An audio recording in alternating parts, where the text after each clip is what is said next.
बिस्मिल्लाहिर्रहमानिर्रहीम। आज का जो हमारा लेक्चर है क्लास 10th केमिस्ट्री का, ये हमने इसमें चैप्टर नंबर 1 की एक्सरसाइज जो है उसको स्टार्ट करना है। और चैप्टर नंबर 1 की जो एक्सरसाइज है, इसका जो क्वेश्चन नंबर 1 है वो MCQs है, मल्टीपल चॉइस क्वेश्चंस हैं। उसकी आपने खुद ही ट्राई करनी है कि वो आपसे हो जाएंगे, क्योंकि हमने इतना डिटेल से चैप्टर नंबर 1 जब डिस्कस किया है तो उसमें वो चीज़ें आपके लिए इतनी डिफ़िकल्ट नहीं होनी चाहिए।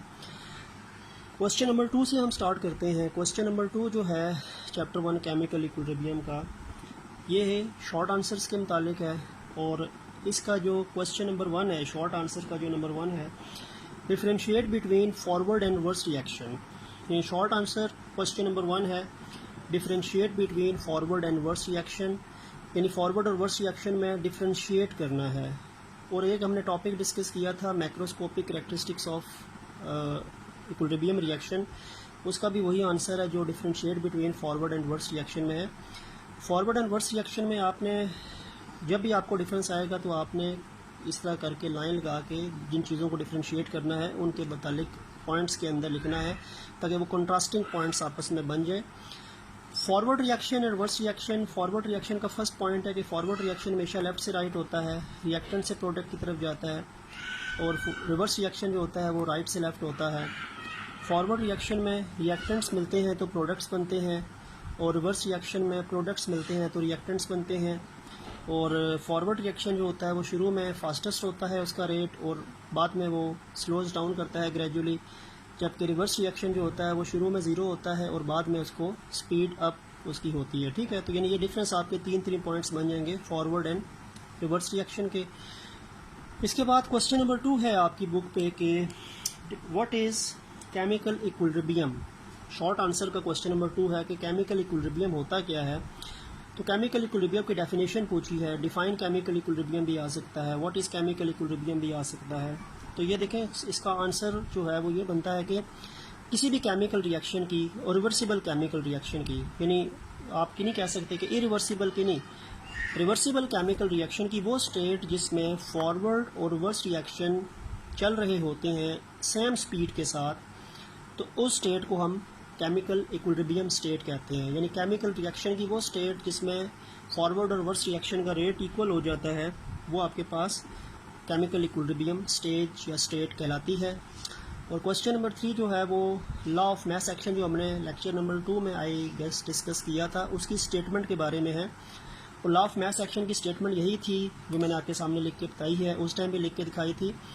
The rate at which substance react is directly proportional to the active mass, and the rate at which the reaction proceeds is directly proportional to the product of active masses of reactants.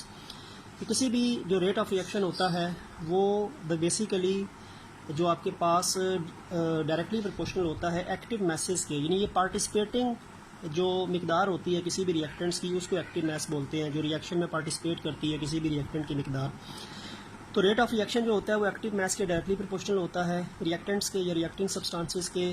और जो rate जिसमें reaction चलता है वो basically reactants के active mass के, अगर एक से ज़्यादा रिएक्टेंट्स है तो उनके एक्टिव मैस के प्रोडक्ट के डायरेक्टली प्रोपोर्शनल होगा जो प्रोसीडिंग रिएक्शन का रेट है। ठीक है, तो ये 3 चीज़ें क्वेश्चन नंबर 1, 2, 3 हैं, शॉर्ट आंसर नंबर 2 क्वेश्चन के, यानी 1, 2, 3 पार्ट। फिर इसका नंबर 4 पार्ट बनेगा क्वेश्चन नंबर 2 का ही, वो भी हमने डिस्कस किया हुआ है, लेकिन हमें दोबारा शॉर्ट आंसर्स की फॉर्म में इसको लिखना पड़ेगा। आपका क्वेश्चन नंबर 2 शॉर्ट आंसर का पार्ट नंबर 4 है कि state the conditions for equilibrium. Equilibrium की कंडीशंस क्या होती हैं, या रिएक्शन को इक्विलिब्रियम मेंटेन रखने के लिए आपको कौन कौन सी कंडीशंस मेंटेन रखनी पड़ती हैं। तो इसमें 3 पॉइंट्स बन जाएंगे। फर्स्ट पॉइंट पहले भी डिस्कस हुआ था कि जो कंसंट्रेशंस होती हैं, concentrations of none of the reactant और प्रोडक्ट इज चेंज्ड। आपको ना रिएक्टेंट की और ना प्रोडक्ट की कंसंट्रेशन को तब्दील करना पड़ेगा, यानी उनको कांस्टेंट ही रखना पड़ेगा। सेकेंडली, यानी ये वो इक्विलिब्रियम कंसंट्रेशन है जो अटेन होती हैं इक्विलिब्रियम स्टेट पे। ठीक है, सेकंड पॉइंट है कि टेम्परेचर को भी छेड़ना नहीं पड़ेगा। Temperature of the system, system से मुराद जो केमिकल इक्विलिब्रियम का रिएक्शन है उसे कहेंगे। Temperature of the system is kept constant, temperature भी आपने कांस्टेंट रहने देना है। एंड लास्ट जो है वो प्रेशर और वॉल्यूम की बात है कि ना ही आपने फिर प्रेशर और वॉल्यूम ये दोनों इन्वर्सली प्रोपोर्शनल है। प्रेशर बढ़ेगा तो वॉल्यूम कम होगा, प्रेशर कम होगा तो वॉल्यूम बढ़ेगा। तो नहीं, हमने प्रेशर को भी नहीं छेड़ना, वॉल्यूम को भी नहीं छेड़ना। प्रेशर और volume of the system is kept constant. तो ये आपके पास जो क्वेश्चन नंबर 4 है शॉर्ट आंसर का कि state the conditions for equilibrium. तो कंडीशंस फॉर इक्विलिब्रियम जो है वो 3 है। रिएक्टेंट प्रोडक्ट की कंसंट्रेशन को ना छेड़ा जाए, सिस्टम की यानी इक्विलिब्रियम रिएक्शन की इक्विलिब्रियम स्टेट पे आने के बाद उसके टेम्परेचर को भी कांस्टेंट रखा जाए और उसके प्रेशर वॉल्यूम को भी कांस्टेंट रखा जाए। ठीक है, तो that is your question number 4 short answer का, जिसका मैंने आंसर आपको लिख के दिखा दिया। इसके बाद क्वेश्चन नंबर 5 है, उस पर आते हैं। क्वेश्चन नंबर 5 भी एक इम्पॉर्टेंट क्वेश्चन है शॉर्ट आंसर्स के हवाले से। और क्वेश्चन नंबर 5 ये है कि what is the importance of equilibrium constant for a chemical reaction. किसी भी chemical reaction, reversible chemical reaction के लिए इक्विलिब्रियम कांस्टेंट यानी KC की क्या अहमियत है, यह भी हमने एक टॉपिक डिस्कस किया था, इम्पॉर्टेंस ऑफ इक्विलिब्रियम कांस्टेंट। तो उसमें भी 4 पॉइंट्स थे, वो 4 पॉइंट्स इसमें आ जाएंगे। पहला ये आ जाएगा कि इक्विलिब्रियम कांस्टेंट्स की अहमियत में कि it help you to determine the equilibrium concentration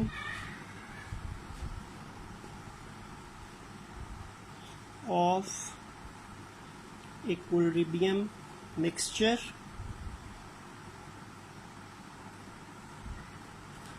knowing the initial concentration of reactants की अगर इनिशियल कॉन्सेंट्रेशन हमें पता है तो KC की वैल्यू से आपको इक्विलिब्रियम मिक्सचर में आने के बाद जो रिएक्टिंग सब्सटेंसेस होते हैं रिएक्टेंट प्रोडक्ट्स की, उनकी इक्विलिब्रियम कॉन्सेंट्रेशन भी वैल्यू ऑफ KC ही आपको बताती है। सेकंड पॉइंट ये होता है कि जो KC की वैल्यू है it basically predict the direction of reaction, reaction किस सिमत के अंदर चल रहा है इसका पता भी आपको, डायरेक्शन ऑफ रिएक्शन का पता भी आपको बताता है G value of KC।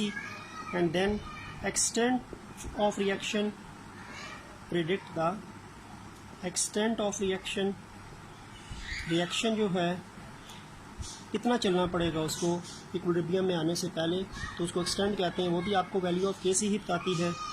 And number D जो है वो आपको इफेक्ट ऑफ चेंज होता है किसी भी इक्विलिब्रियम सिस्टम में, अगर आप चेंज करते हैं कोई इफेक्ट डालते हैं तो उसमें क्या तब्दीली आएगी, वो भी वैल्यू ऑफ KC आपको बताती है।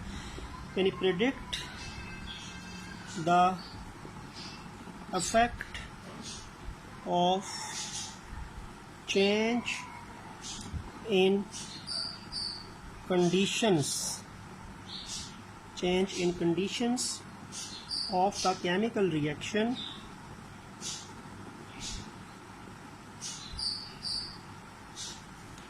on the equilibrium state। तो ये आपके पास 4 पॉइंट्स बनेंगे जो आपको इक्विलिब्रियम कांस्टेंट की इम्पॉर्टेंस जो है उसमें लिखने पड़ेंगे, और इनको हम डिटेल से डिस्कस कर चुके हैं जब हमने ये टॉपिक डिस्कस किया था। ठीक हो गया। तो ये आपका क्वेश्चन नंबर 2 था शॉर्ट आंसर्स के हवाले से चैप्टर नंबर 1 का। अब आते हैं जी हम क्वेश्चन नंबर 3 पे। क्वेश्चन नंबर 3 पे आते हैं। क्वेश्चन नंबर 3 आपका एक्सरसाइज चैप्टर नंबर 1 का जो है वो क्या है, उसमें आपको एक रिएक्शन दिया हुआ है। रिएक्शन क्या है, 3O2 रिवर्सिबल का साइन 2O3, ये एक रिवर्सिबल रिएक्शन है। O2 ऑक्सीजन गैस है, O3 जो है ये ओजोन है। 3 मोल ऑक्सीजन गैस के कन्वर्ट होते हैं 2 मोल्स ओजोन में। 2 3 6 ऑक्सीजन के 6 एटम्स हैं, 3 2 6 ऑक्सीजन के भी 6 एटम्स हैं। तो रिएक्शन ऑलरेडी बैलेंस है। फ़र्क O2O3 का है। O2 ऑक्सीजन गैस है, O3 ओजोन है, जो एक प्रोटेक्टिव लेयर है हमारी स्ट्रेटोस्फीयर में, एटमॉस्फेयर का एक हिस्सा है जो अल्ट्रावायलेट रेडिएशन को ब्लॉक करती है, तो वो ओजोन होती है। ठीक है, तो रिवर्सिबल रिएक्शन दिया हुआ है और ये रिवर्सिबल रिएक्शन लिखा है कि यानी ये जो कन्वर्जन होती है ना, ये लाइटनिंग स्ट्रॉम्स के दौरान होती है। जब बिजली चमकती है बहुत ज़्यादा, तो उस टाइम बारिश से पहले अगर कोई थंडर स्ट्रॉम्स आए हैं तो फिर ये O2 का O3 में कन्वर्जन जो है वो चलती रहती है। तो यानी ये जो कन्वर्जन होती है, ये बेसिकली इसके लिए जो कैटलिस्ट होता है, या इसके लिए आप कह सकते हैं कैटलिस्ट के अलावा, चलो इसके लिए मैं जो कंडीशन चले लिख सकता हूँ कि लाइटनिंग, जो लाइटनिंग स्ट्रॉम्स होते हैं ना, वो बेसिकली O2 को O3 में कन्वर्ट करते हैं। तो ये कंडीशन इसकी ये है। अब इस रिएक्शन के मुतालिक उसने कहा है कि 3 चीज़ें बताएं। सबसे पहले इक्विलिब्रियम कांस्टेंट एक्सप्रेशन लिखें, दूसरी चीज़ इसकी यूनिट्स लिखें इक्विलिब्रियम कांस्टेंट की, और इसका फॉरवर्ड और रिवर्स रिएक्शन लिखें। सबसे पहले हम इसके पहले चीज़ की बात करते हैं। पहली चीज़ उसने पूछी है इक्विलिब्रियम कांस्टेंट एक्सप्रेशन लिखें। एक्सप्रेशन आसान तरीका है, Kc is equal to products divided by reactant. Product अब यहाँ पे O3 है और इसके जो 2 मोल्स हैं वो इसके पावर बन जाएगी, डिवाइडेड बाय रिएक्टेंट मेरे पास O2 है और इसके 3 मोल्स इसकी पावर बन जाएगी। ये मैंने इसकी Kc की यूनिट निकाल दी है ऊपर वाले रिएक्शन के लिए। सेकंड उसने कहा है कि आप इसमें यूनिट्स ऑफ इक्विलिब्रियम कांस्टेंट निकालें। यूनिट्स निकालने का भी तरीका आसान ही होता है। अब देखें, यूनिट्स निकालने के लिए एक्सप्रेशन पहले ही बना हुआ है, तो मैं यूनिट निकालूंगा तो एक्सप्रेशन में मौजूद जो रिएक्टेंट्स प्रोडक्ट्स हैं इनको लिखने के बजाय मैं मोल पर डेसीमीटर क्यूब लिख दूंगा, क्योंकि ये एक्टिव मास की वैल्यू होती है। ऊपर मोल पर डेसीमीटर क्यूब का स्क्वायर हो जाएगा, क्योंकि यहाँ पे भी स्क्वायर है, और नीचे बन जाएगा मोल पर डेसीमीटर का क्यूब बन जाएगा, क्योंकि यहाँ पे भी क्यूब है। अब होगा बेसिकली क्या कि ये जो सारी वैल्यू है ये इसके क्यूब के इसके जो 2 है वैल्यू उसके साथ कट जाएगी। क्यूब के अंदर सारी बात स्क्वायर के बाद ये क्यूब बना होगा ना, तो इसके अंदर एक चीज़ बच जाएगी। वो चीज़ क्या बचेगी? ऊपर तो 1 रह गया, नीचे क्या रह गया? नीचे रह गया मोल पर डेसीमीटर क्यूब। 1 मोल पर डेसीमीटर क्यूब रह गया ना, क्योंकि 2 तो स्क्वायर तो इसके साथ कट गया। ठीक है, अब ये जो आपके पास वैल्यू आई है ये वैल्यू फ्रैक्शन में है। हम वैल्यू को फ्रैक्शन से नॉर्मल कर दें, इसको ऊपर ले जाएं, इसको नीचे ले जाएं, तो ये ऊपर जाके पावर चेंज हो जाती हैं। मोल +1 है तो मोल -1 हो जाएगा, डेसीमीटर -3 है तो +3 हो जाएगा। ठीक है, तो ये आपकी यूनिट बन जाएगी। Kc की यूनिट आपके पास ये बन जाएगी इस अपर रिएक्शन के लिए, मोल -1 एंड डेसीमीटर +3। तो ये आपके पास यूनिट ऑफ Kc बन जाएगी उस रिएक्शन के लिए। और इसी क्वेश्चन का तीसरा पार्ट, इस क्वेश्चन का जो तीसरा पार्ट जो उसने पूछा है वो क्या पूछा है? वो पूछा है कि आप इसका फॉरवर्ड और रिवर्स रिएक्शन लिखें। देखिए, मैंने आपको बताया था कि हम किसी भी रिवर्सिबल रिएक्शन को फॉरवर्ड और रिवर्स रिएक्शन 2 हिस्सों में डिवाइड कर सकते हैं। अब इसका फॉरवर्ड रिएक्शन क्या होगा? फॉरवर्ड रिएक्शन हमने अभी पहले भी बात की थी, जो रिएक्टेंट से प्रोडक्ट की तरफ होता है। रिएक्टेंट क्या है? 3O2 रिएक्टेंट है, सिंगल एरो 2O3 प्रोडक्ट है। तो मैंने इस रिवर्सिबल रिएक्शन का सिर्फ फॉरवर्ड रिएक्शन लिखा है सिंगल एरो के साथ, जो रिएक्टेंट से प्रोडक्ट की तरफ है। और अब इसका मैं रिवर्स रिएक्शन लिख रहा हूँ। रिवर्स रिएक्शन प्रोडक्ट से रिएक्टेंट की तरफ है, तो मैं प्रोडक्ट पहले लिखूँगा। अब 2O3 पहले आ जाएगा, 3O2 बाद में आ जाएगा, एरो सिंगल हो जाएगा। तो ये फॉरवर्ड रिएक्शन है इस रिएक्शन का, और ये रिवर्सिबल रिएक्शन है इस रिएक्शन का। सिंगल एरोज के साथ मैंने एक रिवर्सिबल रिएक्शन को 2 हिस्सों में डिस्ट्रीब्यूट कर दिया, डिवाइड कर दिया, फॉरवर्ड में और रिवर्स में। ठीक है, तो ये आपका क्वेश्चन नंबर 3 हो गया एक्सरसाइज का चैप्टर नंबर 1 की। आते हैं जी क्वेश्चन नंबर 4 पे। क्वेश्चन नंबर 4 पे आ जाए। क्वेश्चन नंबर 4 है, स्टेटमेंट है कि कोयला जो है वो रिएक्ट करता है हॉट स्टीम के साथ, तो CO और H2 बनते हैं, कार्बन मोनोऑक्साइड और हाइड्रोजन गैस बनते हैं। यानी ऊपर उसने बता दिया कि जो कोल है, कोयला, वो रिएक्ट करता है किसके साथ? वो रिएक्ट करता है जी हॉट स्टीम के साथ। जो भाप होती है पानी में से, जब पानी को बॉयल करो तो उनमें से जो स्टीम निकलती है, इनके रिएक्शन से आपके पास प्रोडक्ट बनते हैं जी CO + H2। कार्बन मोनोऑक्साइड और हाइड्रोजन गैस, ठीक है, और फिर ये दोनों सब्सटेंसेस फर्दर रिएक्ट करते हैं तो आपको देते हैं मीथेन, यानी ये दोनों चीज़ें फर्दर रिएक्ट करती हैं तो आपको देते हैं जी मीथेन। मीथेन भी एक गैस है, हाइड्रोकार्बन है, ऑर्गेनिक चीज़ है, plus water vapours. Water vapour का मतलब H2O ही है, स्टेट उसकी वो होती है, यानी गैसियस होती है, होता फार्मूला H2O ही है। तो क्वेश्चन को समझना है कि कोयला कोल रिएक्ट करता है हॉट स्टीम के साथ तो कार्बन मोनोऑक्साइड और हाइड्रोजन बनती है, ये दोनों दोबारा मिलते हैं तो मीथेन और वाटर बनता है। अब उसने आपको रिएक्शन भी लिख के दे दिया इन दोनों से इसके मिलने का, इन दोनों की सिर्फ बात करके इसके मिलने का बताया है और इसमें ढलने का रिएक्शन भी दे दिया। रिएक्शन दे दिया है जी CO प्लस 3H2, रिवर्सिबल का साइन CH4 प्लस H2O।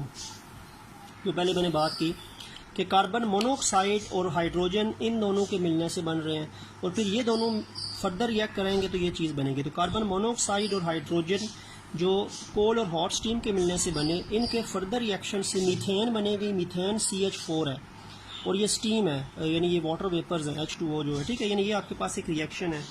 इस रिएक्शन की उसने आपको 3 चीज़ें पूछी हैं, 3 चीज़ें आपने क्वेश्चन में आंसर में यानी बतानी है जो उसने क्वेश्चन में पूछी हैं। पहली चीज़ उसने क्या पूछी है?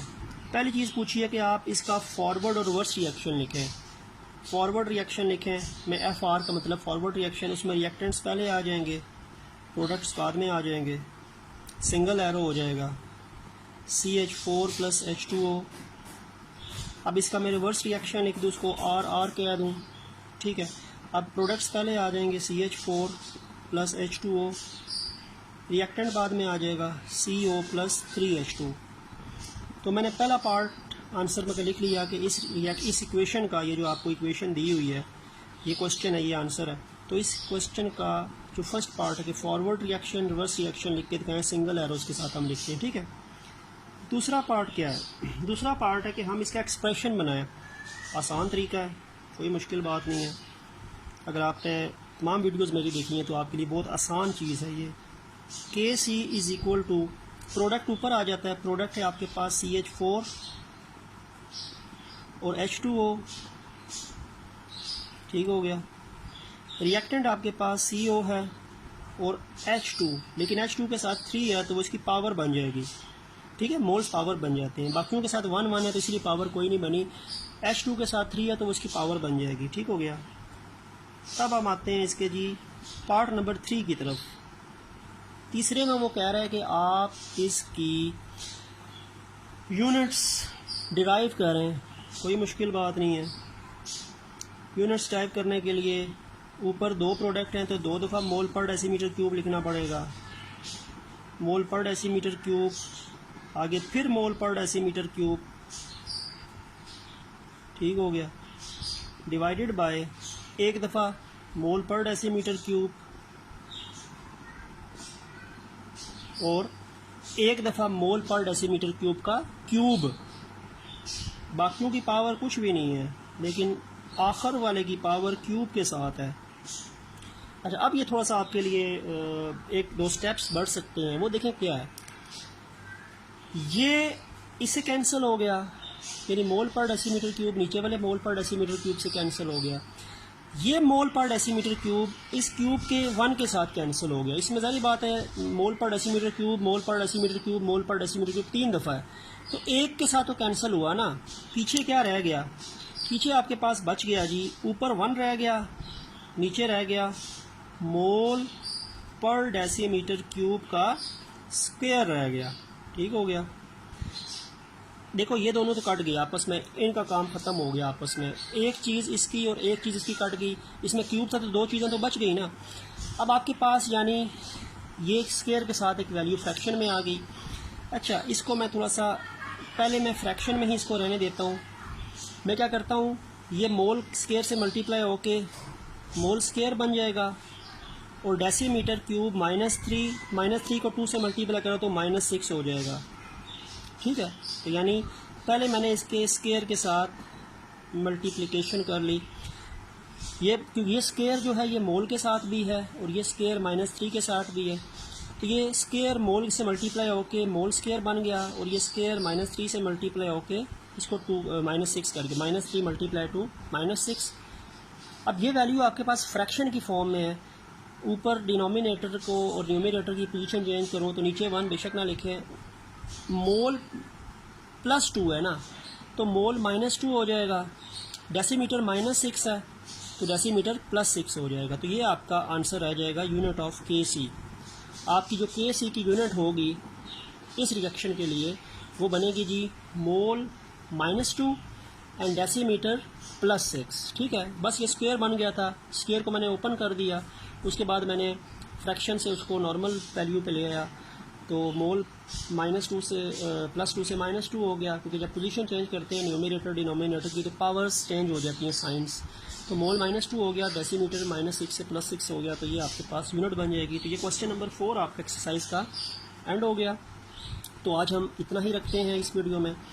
नेक्स्ट वीडियो में आपके सामने बाकी जो रिमेनिंग क्वेश्चंस हैं इस एक्सरसाइज के 5 और 6 प्लस थिंक टैंक, कोशिश करेंगे कि उनको सम अप करें और फिर हम नेक्स्ट चैप्टर की तरफ जाएं। तो उम्मीद है कि ये टॉपिक आपको क्लियर हुए होंगे, क्योंकि ये सारी चीज़ें वो है जो हमने एक्सरसाइज में पहले डिस्कस की हुई हैं।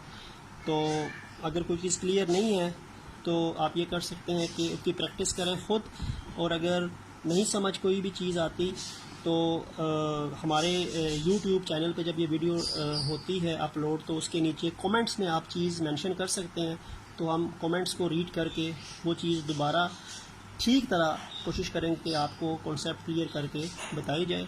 तो उम्मीद है कि ये आपको लेक्चर समझ आया होगा। नेक्स्ट वीडियो तक के लिए अल्लाह हाफिज़।